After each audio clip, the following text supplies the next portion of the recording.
దున్నప్పట్లో 3 సంవత్సరాల నుండి మొక్క పూతకు వచ్చును. పంట దిగుబడి 5 సంవత్సరాల నుండి మొదలవుతుంది. తగినంత వర్షపాతం లేనిచో మొక్క ఎదుగుదల సరిగ్గా ఉండదు. మొక్క గిడసబారి ఆకులు ముడుచుకుపోవును. పూత సరిగ్గా రాదు. పూత వచ్చినా త్వరగా రాలిపోవును. పూత రాలడం వల్ల పళ్ళు దిగుబడి బాగా తగ్గిపోవును.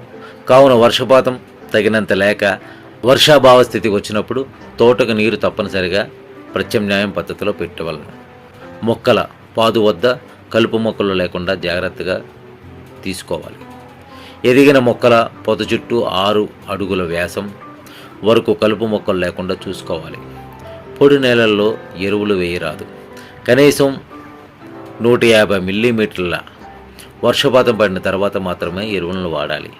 వర్షపాతం తక్కువగా ఉన్న సమయంలో పంటను ఆశించు ఎలుకలు, గొంగళి పురుగులు వంటి వాటి నుండి మొక్కలను సంరక్షించవలను. మొక్కలు మొదలలో